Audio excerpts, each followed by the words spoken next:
tal? Buenas tardes, ¿cómo están? Yo de verdad espero que hayan tenido una muy buena semana y sobre todo que estés tan contenta como yo de poder continuar estudiando la palabra de Dios. Hoy continuamos con el estudio del libro de Judas y avanzaremos unos versículos más. Yo espero con todo mi corazón que Dios nos dé el discernimiento y nos dé su bendición a través del estudio de hoy. ¿Qué te parece si ponemos este tiempo en manos de Él? Oremos. Padre, muchas gracias te doy por la oportunidad que me das de exponer tu palabra. Gracias por la vida, Señor. Gracias por la salud. Gracias porque tú eres quien nos ha preservado hasta el día de hoy.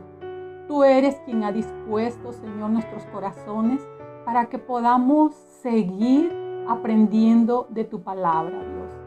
Y gracias te damos por todo lo que tú estás enseñando a nuestra vida a través de este estudio del libro de Judas, Señor, donde tú llamas nuestra atención a examinarlo todo, a estar alertas, a mantenernos firmes, Señor, en la fe y en toda la doctrina bíblica, Señor, que tú has dejado en tu palabra, Señor, porque de no ser así, podremos ser engañadas, podremos ser seducidas, Señor, por falsas doctrinas.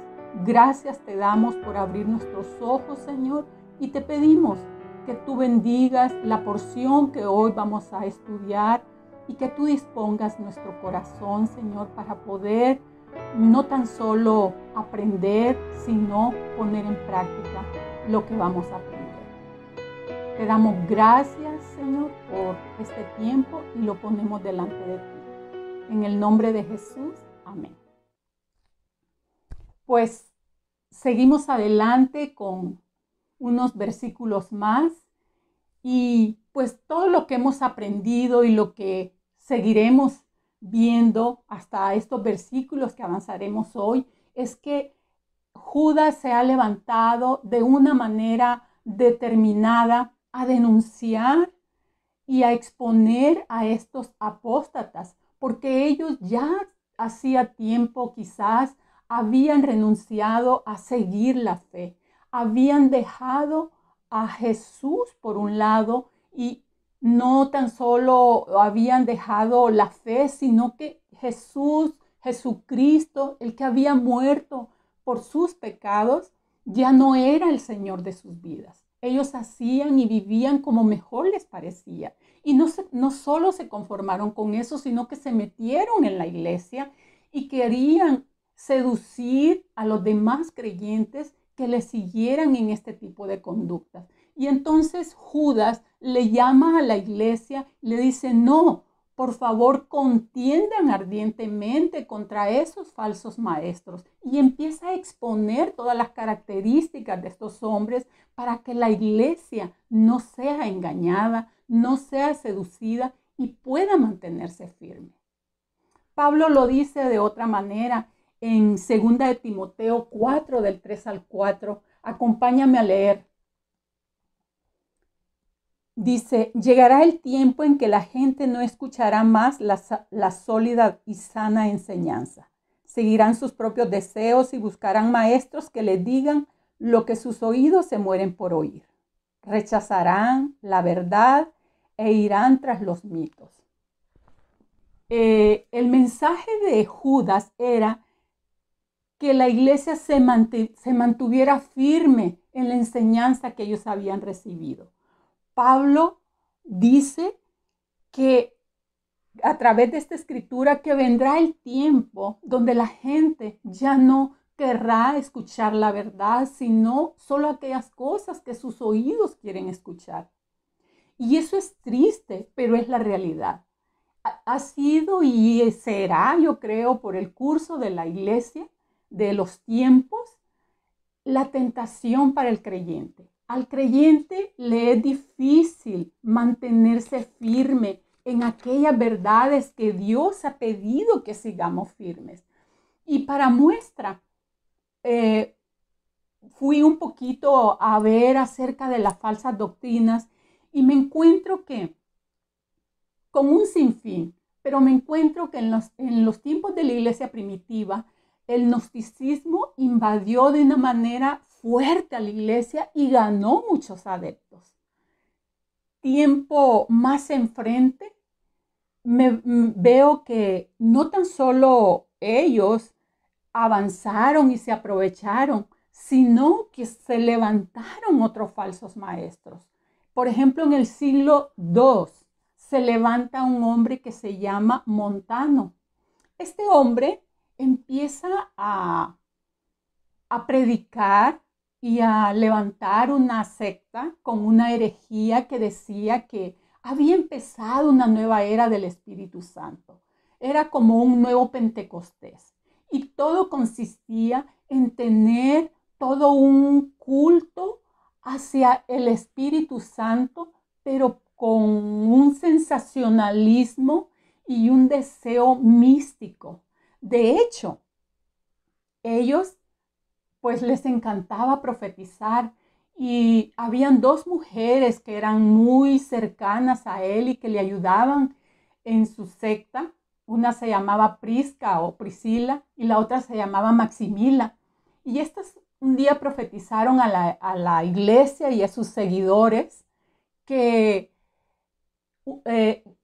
el fin del mundo se acercaba, que era eminente y que la segunda venida del Señor también estaba cerca y que a ellos les había sido revelado el lugar donde la nueva Jerusalén celestial iba a descender. Entonces manipularon y llevaron a aquella gente a moverse y a vivir en ese lugar donde iba a descender la nueva Jerusalén.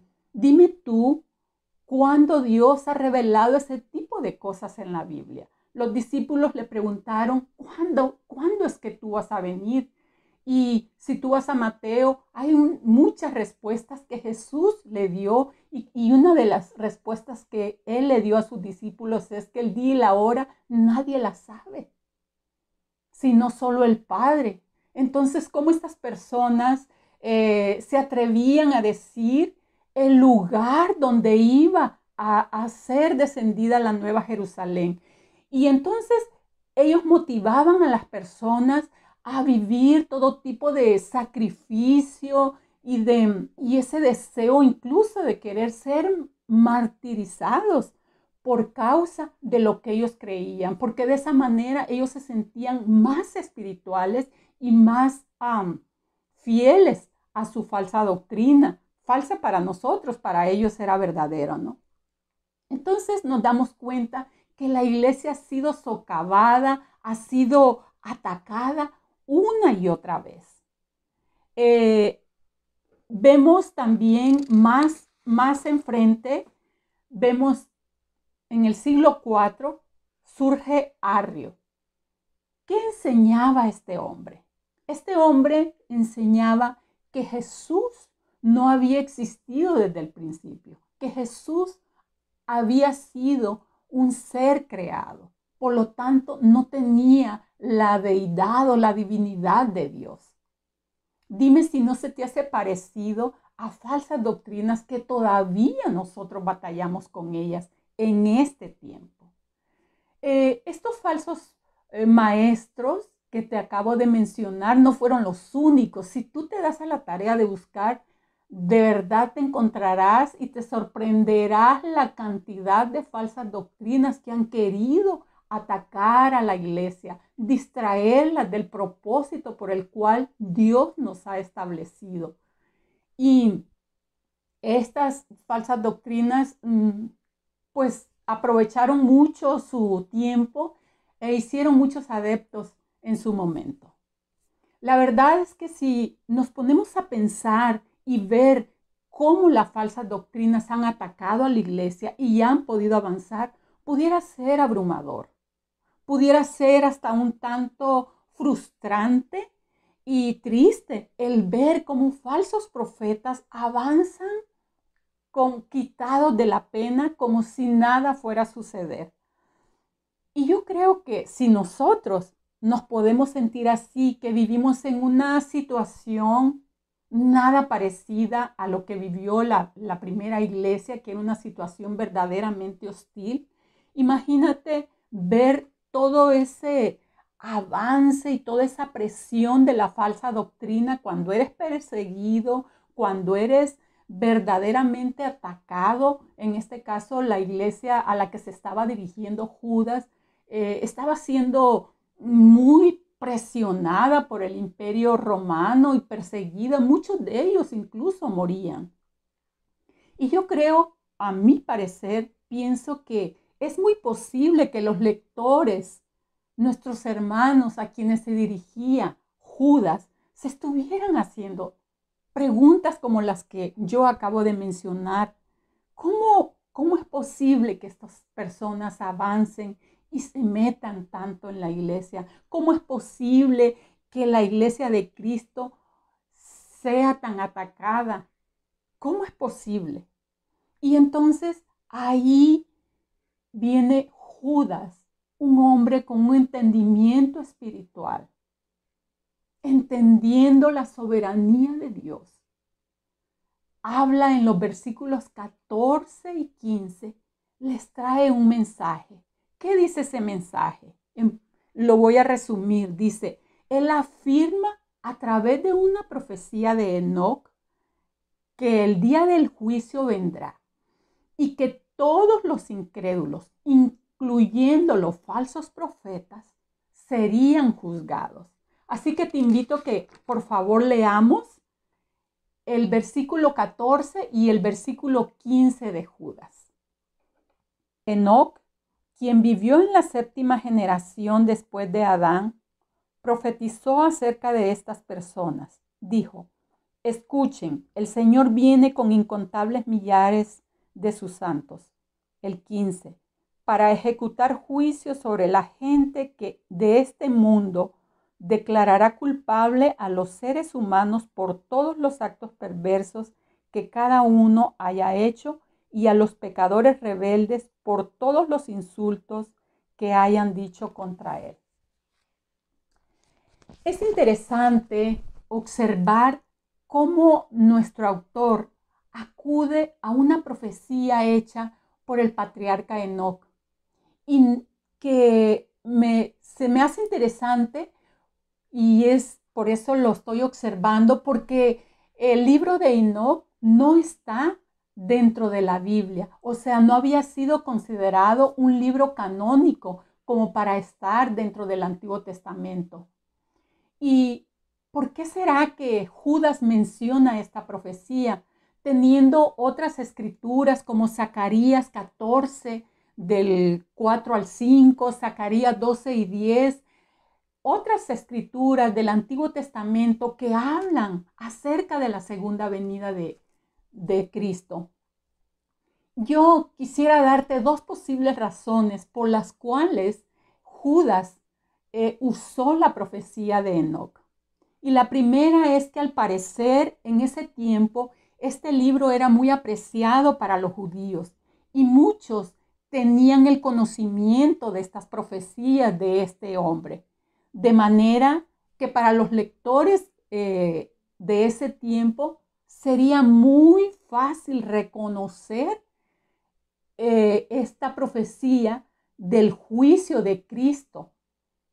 Sería muy sencillo para ellos.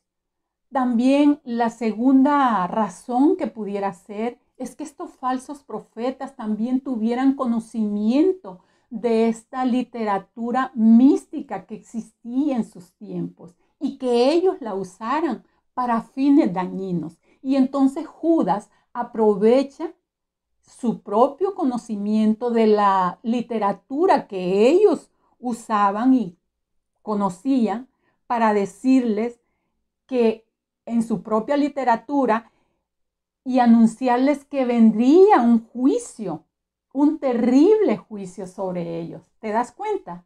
Entonces, creo yo que esas podrían ser dos posibles razones. Aparte, Enoc, como te decía, fue un patriarca. Si tú lees en Génesis 5:24, te darás cuenta que dice de que fue un hombre que caminó en intimidad con Dios, en comunión con Dios. Y él fue traspuesto a los cielos. Él no murió como cualquiera de las otras personas. Dios se lo llevó. Entonces era un hombre que era conocido por su buena reputación. Entonces la literatura que él pudo haber escrito, a pesar de no estar incluido dentro de los libros del Antiguo Testamento, era respetable. Entonces esto nos deja claro las razones por las cuales Judas cita un libro apócrifo como el de Enoc. Si vamos al versículo 15 y seguimos haciendo algunas observaciones, podremos ver que el Señor viene con millares de sus santos. ¿Quiénes son esos santos? Acompáñame a leer en Primera de Tesalonicenses, capítulo 4, versículo 13 y 14. Y ahora, amados hermanos, queremos que sepan lo que sucederá con los creyentes que han muerto, para que no se entristezcan como los que no tienen esperanza. Pues ya que creemos que Jesús murió y resucitó, también creemos que cuando Jesús vuelva, Dios traerá junto con él a los creyentes que hayan muerto. ¿Te das cuenta? Los santos que menciona Judas, que había profetizado muchos años atrás Enoc, aquí Pablo le habla a los tesalonicenses y le dice, habla de esa segunda venida y que esos santos vendrán, Dios les permitirá, dice, Dios traerá junto con él a los creyentes que hayan muerto. Pablo nos habla de este evento y nos aclara quiénes son esos santos. Sin duda alguna, Cristo o Jesús vendrá y declarará culpables ¿a quiénes? A todos los seres humanos por todos sus actos perversos. Y a todos los pecadores, dice, que Él los considera rebeldes por no haber creído en Él, por cada uno de los insultos que hicieron en contra de Él.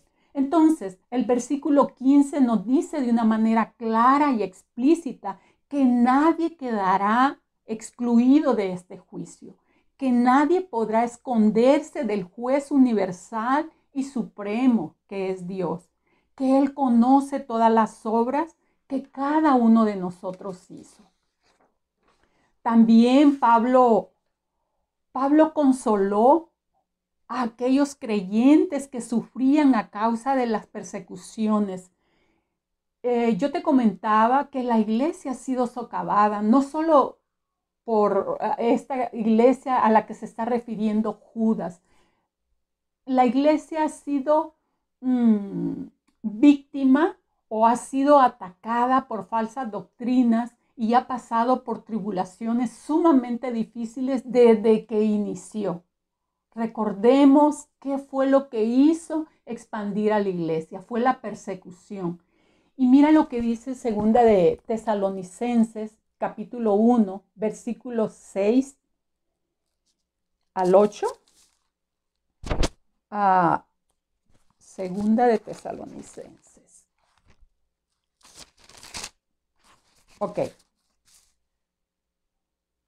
En su justicia, Él les dará su merecido a quienes los persiguen. Y Dios les brindará descanso a ustedes, que están siendo perseguidos, y también a nosotros cuando el Señor Jesús aparezca desde el cielo. Él vendrá con sus ángeles poderosos en llamas de fuego y traerá juicio sobre los que no conocen a Dios y sobre los que se niegan a obedecer la buena noticia de nuestro Señor Jesucristo. Entonces Pablo estaba consolando a hombres que estaban siendo perseguidos, que estaban siendo atribulados.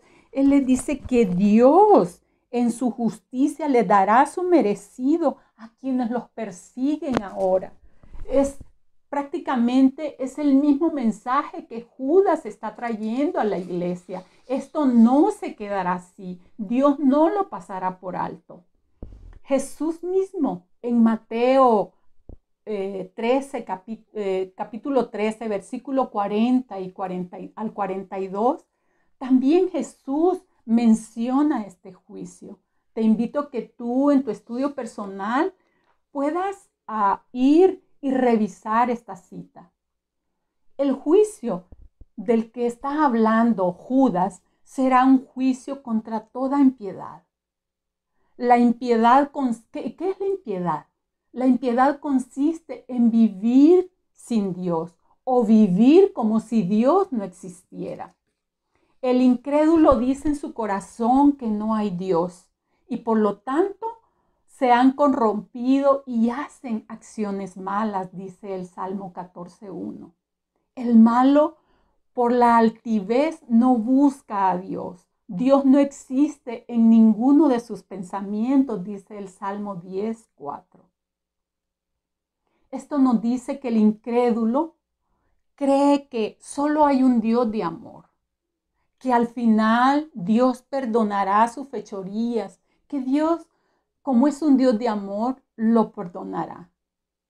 Pero el Dios santo que se nos revela en las Sagradas Escrituras mira los pecados como impiedades porque son rebeldía en contra de Él. O sea, de una manera deliberada enfrentamos a Dios mismo. Entonces, Él ve como impiedades el pecado de no creer en Él. Jesús será un juez también para todas las personas moralistas de nuestro tiempo, todas aquellas personas que no se han refugiado en Dios de corazón para buscar su salvación. O dicho de una mejor manera, todas aquellas personas que no se han refugiado en Cristo Jesús para salvación, sino que han venido a la iglesia con motivos incorrectos. Muchas veces es el deseo humanista de escuchar mensajes que alimenten su ego. Muchas veces son conveniencias económicas. Muchas veces es el egocentrismo que lo lleva a buscar a Dios. Pero todas estas personas serán declarados culpables por la ira de Dios, dice la palabra. Avancemos al versículo 16 para poder continuar ya no con esta estela de juicio que nos está describiendo el versículo 15, sino con otras características de estos falsos maestros.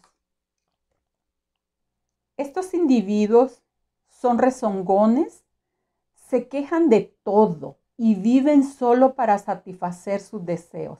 Son fanfarrones que se jactan de sí mismos y adulan a otros para conseguir lo que quieren. Son rezongones, dice la palabra de Dios. Viven solo para satisfacer sus propios deseos. Son fanfarrones y adulan a otros para conseguir lo que quieren. Son 4 características que menciona Judas de estos falsos maestros. Y esto me lleva a pensar en lo siguiente. Mira, todos los delincuentes que hoy están en la cárcel, esos narcotraficantes, esos gente que se ha dedicado pues a hacer cosas terribles y que han sido capturados por la justicia y llevados a una cárcel, no nacieron así. Ellos fueron llevando un camino, se fueron desviando poco a poco hasta convertirse en esos delincuentes o narcotraficantes que hoy son. Pasa lo mismo con los falsos maestros. Ellos se fueron despegando poco a poco, al grado que se condujeron a la apostasía, que abandonaron la fe. estas personas realmente son peligrosas para la iglesia. Y aquí las características que nos da Judas son características que también podemos ver en nosotros, aunque no seamos pues esos falsos maestros. Pero así como esos falsos maestros se convirtieron en una amenaza o en un peligro para la iglesia, porque no tan solo atentaban contra la vida de las personas, sino que los seducían y los conducían a la muerte eterna. Así también este tipo de características, si nosotros no cuidamos y no estamos alertas, podemos ir cayendo en esas actitudes y de esa manera convertirnos en también nosotros en personas peligrosas para la iglesia. Veamos el primer camino el primer camino que nos puede llevar a convertirnos en ese tipo de personas, el camino de la murmuración. Leíamos que son rezongones. ¿Qué se te viene a la mente cuando una persona es rezongona? Que siempre está renegando, que siempre está criticando. Bueno, es verdad. Yo pienso que la crítica en un momento dado, pues es necesaria para que la iglesia mejore cada día. Y la iglesia también, pues debe de estar abierta a recibir este tipo de crítica constructiva para ajustarse a los principios bíblicos. Pero también es verdad que esta crítica constructiva se debe de hacer con el espíritu correcto, con humildad y siempre buscando glorificar a Dios, que las cosas mejoren para que Dios sea glorificado. Pero hay otra clase de crítica que realmente solo se hace por orgullo, que no se hace con un espíritu humilde, que se hace desde un espíritu de hipercrítica, de negativo, y que el único deseo que tiene es de desestabilizar a la iglesia, de hablar del liderazgo, de criticar lo que se está haciendo mal en la iglesia, para que aquellas personas que presten atención a lo que uno pudiera estar diciendo, quiten la confianza del líder o del pastor y la pongan en ellos. Es bien peligroso prestar atención a la murmuración. Y también es peligroso que nosotros podamos caer ahí.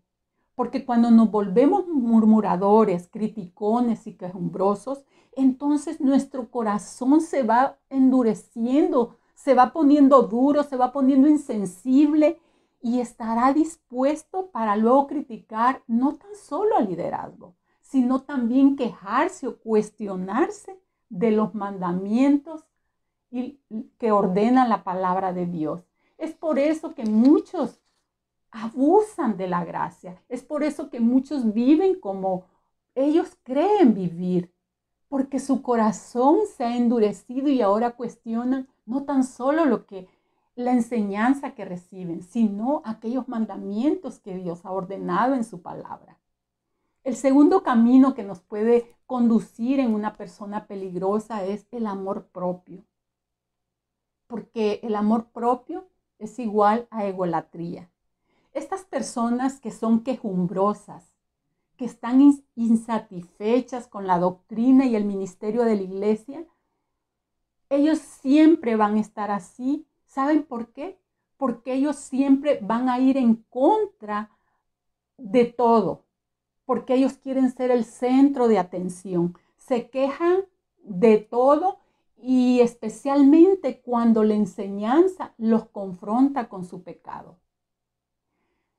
Una persona ególatra, una persona que está llena de amor propio, no ve a la iglesia como el cuerpo de Cristo. Ve a la iglesia solamente para su propia satisfacción o para fines personales.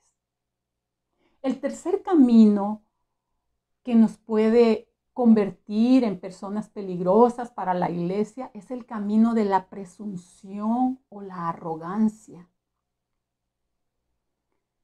La autoexaltación es otro eslabón para llegar a ser un falso maestro. Los falsos maestros por lo general son personas muy hábiles en el discurso populista, lleno de jactancias. Ellos hablan más de lo que ellos hacen y de sus logros que de la obra de Dios. Presumen de muchas cosas que ellos hacen, pero hablan poco de lo que Cristo hace, de lo que Dios hace en la vida de las personas.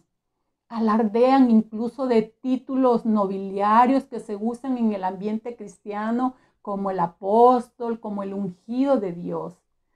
Y pues la verdad se jactan de muchas cosas. Se jactan de muchas cosas. Son personas arrogantes que engañan a las personas haciendo despliegue muchas veces de dones espirituales que en su momento recibieron y que ahora las usan como una presunción y como una arrogancia. ¿Y saben quiénes son los que caen redonditos? Las personas que son ignorantes en la palabra de Dios. Por esa razón es que tenemos que permanecer en la palabra, tenemos que examinarlo todo, porque si no, cuando no hay conocimiento en la palabra, no hay madurez y seguimos siendo personas débiles en la fe y propensos a ser seducidos por cualquiera de estos falsos profetas. Por último, veremos el camino de la manipulación. Judas llama a estos falsos profetas aduladores, porque eso era lo que realmente eran. La Biblia claramente nos llama a no hacer excepción de personas, pero estoy segura que estos falsos maestros hacían excepción de personas con el fin de lograr sus propósitos. Muchos falsos maestros, la verdad, hacen alarde de su capacidad que ellos tienen, porque ni siquiera lo ponen como un don, hacen alarde de la capacidad que tienen para hacer milagros y dejan ver cómo el poder de Dios fluye a través de sus vidas. El fin, por eso dije que es un camino a la manipulación, no es exaltar a Dios. El fin es lograr sus beneficios y por lo general buscan beneficios económicos. Después de una gran demostración de milagros, pasan a recoger una ofrenda y debería de ser generosa porque las personas deberían de estar agradecidas con aquello que acaban de ver. En fin, nos queda muy claro que los aduladores solo buscan su bienestar personal. Realmente yo mencioné al inicio que al ser humano, al hombre, le es difícil mantenerse en lo que Dios ha dicho. Nos es difícil ser obedientes, simplemente por rebeldía, simplemente por nuestra naturaleza pecaminosa, nos rebelamos a permanecer firmes en la sana doctrina. Nos rebelamos a ir a la palabra y hacer un estudio profundo de aquellas cosas que nos permitirán avanzar en la fe y madurar en ella. Queridas hermanas, tenemos que usar el discernimiento que Dios ha puesto en nosotras. Tenemos que aprender a examinarlo todo. Tenemos que verlo todo a la luz de la palabra. Porque si no, nosotros no estamos siendo perseguidos como la iglesia primitiva. Pero eso no nos exime de que muchos falsos maestros se hayan infiltrado en nuestras iglesias. Si no usamos el discernimiento, seremos también engañados. Y a veces no seremos engañados por esas falsas doctrinas, pero perderemos el enfoque y el propósito por el cual Dios nos ha rescatado de nuestra vana manera de vivir, concentrándonos en nosotros mismos, sintiéndonos frágiles ante situaciones como las que estamos viviendo el día de hoy. Solo oyendo la palabra, solo examinando la palabra, número uno, no vamos a caer en esa situación, en esos engaños. Número dos, podremos ver la soberanía de Dios y entender que somos la iglesia de Cristo, que Él nos va a ayudar, nos va a preservar para que lleguemos hasta el final de nuestros días, para que seamos firmes. A ti y a mí, lo único que necesitamos hacer es rendirnos a Dios. Quitar esa rebeldía que tenemos y ser obedientes a escudriñar su palabra y a confiar en Él. Espero que estas enseñanzas acerca del libro de Judas estén abriendo tus ojos espirituales y estén hablando de una manera personal a tu vida. Y sobre todo, que esté poniendo un deseo y un interés en ti por conocer su palabra. La próxima semana tendremos la última parte de este estudio. No te lo pierdas. Te mando un fuerte abrazo y deseo que tengas una linda tarde. Nos vemos el próximo martes.